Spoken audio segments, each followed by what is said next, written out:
What's going on, everybody? Mortem here, this time bringing you my next 8 reviews, or roughly 8 reviews as we'll get into here in just a moment, which is a video I like to make every couple of months just to sort of explain what I've got going on, what I'm working on, what is upcoming that is of interest to me, etc., etc. But this particular video is coming after all of the announcement shows and everything just recently during the Summer Games Fest, which includes things like the opening show, the future game show, the Xbox showcase, all of that stuff. Now, the nice thing about this is it gave us a lot of release dates, which of course helps me plan at the very least. But for starters, June specifically doesn't have too much in the way of new releases from now until the very end of the month, which is when System Shock 2, the remake of that, drops. But until then, it's a pretty wide open couple of weeks. And while I usually use gaps like that to, fill in with older releases, in this particular case, I'm going to use it to knock out some DLCs, you see. As A, they're piling up and I need to get to them, but also because there are some big ones coming up like Lex Imperialis for Rogue Trader here pretty soon. Lies of P's Overture DLC dropped just a couple days ago, which they sent me a key for that I need to play through. And at some point, I'd really like to actually finish my Kingdom Come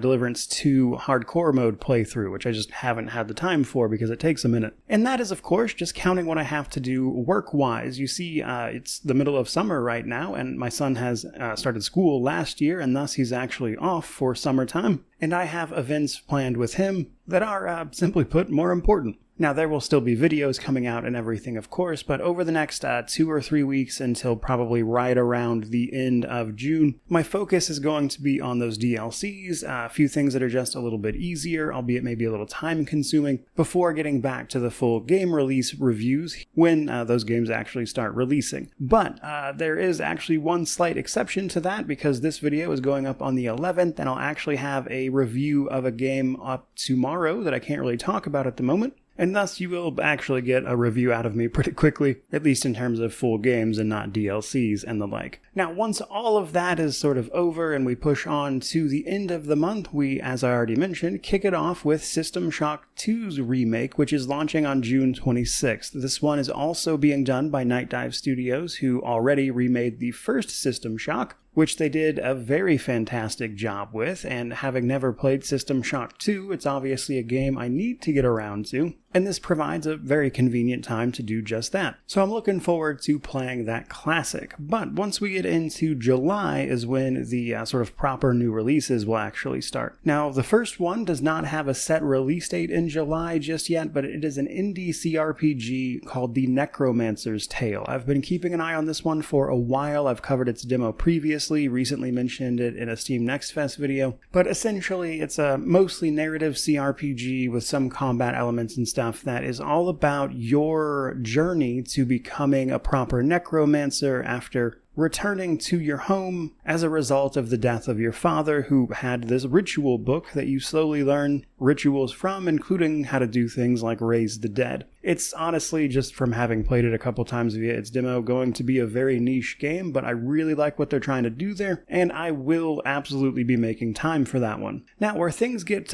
slightly tricky is that on July 15th, we have 2 games releasing the same day. One of them is a new release, Eriksholm, The Stolen Dream, which is a mostly narrative game with stealth elements where we guide a young woman named Hannah in the search for her brother Herman, which sets off a whole chain of events that lead to some sort of downfall of Eriksholm, the town you find yourself in. But that game seemed pretty cool and I wanted to give it a whirl. But also releasing on the same day, we're getting the Enhanced Edition for Neverwinter Nights 2. I have covered the original Neverwinter Nights 2, as it is one of the few games that actually uses D&D 3.5 edition, which is, outside of Pathfinder 1e, my favorite edition of Dungeons & Dragons. So I absolutely plan on diving back into that, obviously just because it is a CRPG in and of itself, but I also kind of want to see the improvements they've made here. But honestly, just having Neverwinter Nights 2 back on Steam, because the original, if you didn't know, was not on Steam, or is no longer, it was at one point, but was taken down and you could only get it through GOG for a while there. But as of the 15th, you'll get this theoretically improved version.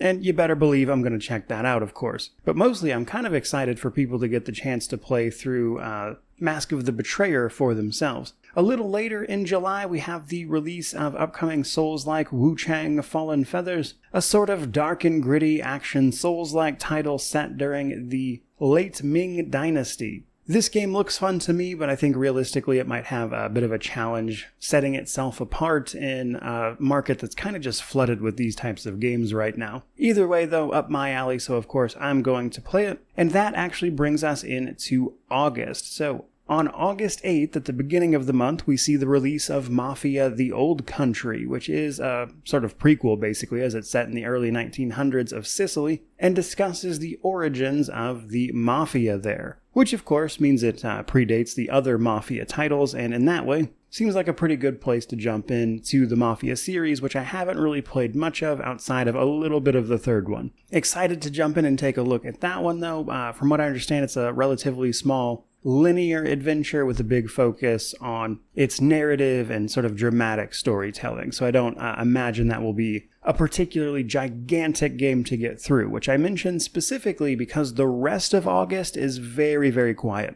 That's probably where I'm going to fit in some old titles, which I will discuss in just a moment. But the last sort of upcoming new release that I wanted to mention in this video, because just for a bit of frame of reference, I'm putting the sort of stopping point for this raft of reviews right around the start of September. I imagine I'll have to make another video around that time, if not a little before, to clarify, what that future looks like once we get through like Gamescom and whatnot and see if we get any more release dates for the games that are releasing in 2025 that don't actually have a release date yet. So this video is kind of going up until the start of September, which is going to bring us the release of Hell Is Us, an upcoming action title set in a really interesting world that I've already did a video on, as they released a demo not all that long ago. And then on that very same day, September 4th, we're also getting a DLC for Indiana Jones and the Great Circle, which I want to check out, as I really, really enjoyed that Indiana Jones game. That is significantly better than you'd probably think if you haven't played it. But for just one more entry to throw in there, the only sort of prior release game I want to mention right now, though with August being pretty wide open, there's a very good chance I'll fit some more in here. I just don't want to overcommit.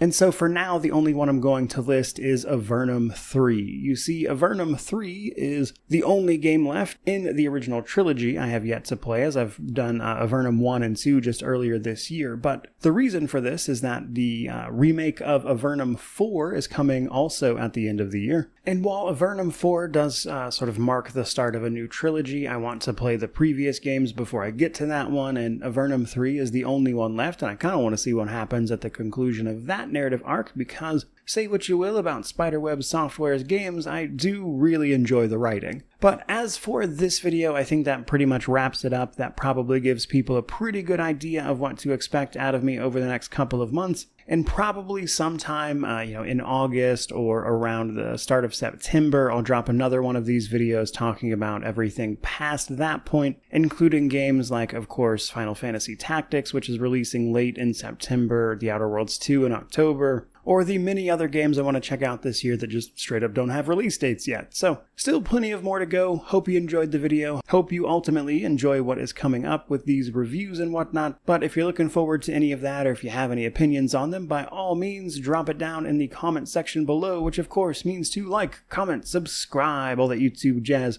But regardless of any of that, truly, just thank you so much for watching. I really do appreciate it. May you wander in wisdom and have an amazing day.